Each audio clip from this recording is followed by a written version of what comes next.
Hi guys, I hope you're doing well. Welcome to my channel. In this clip we want to learn how we can detect the switching between the scenes. For example, we are in scene A and we switch to scene B and our script needs to understand where we are. Okay, let's do this. For implementation this scene we need to have a simple scene. For example, I called it load and I put it in an object which has to be don't destroy.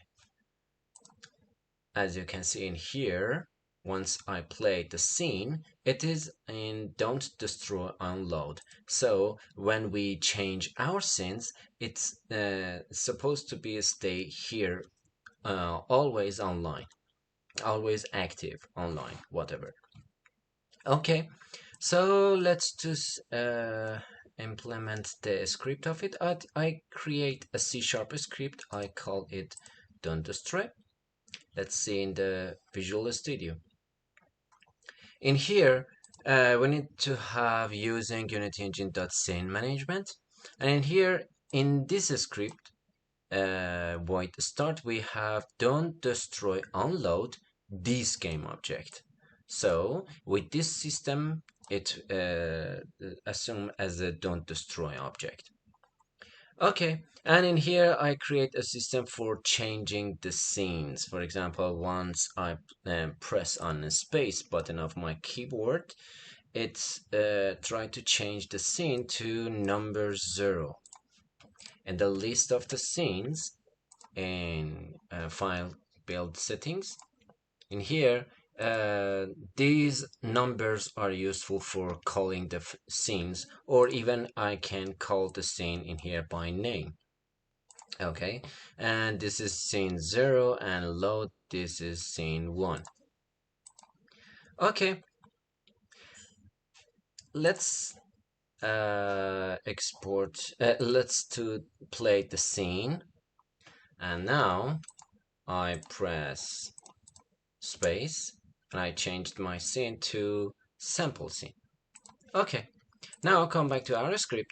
In this system we can implement the detector of scene change. In here we have unenable. It is exactly like a start, but once our scene is active and our scene launches, it says scene manager dot scene loaded plus to this function.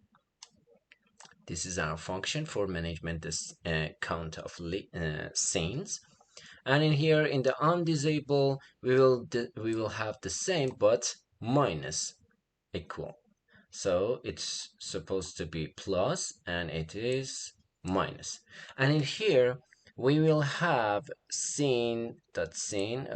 For example, it can be any name for this variable, and the load scene mode. I didn't use this one because it's not necessary for my purpose.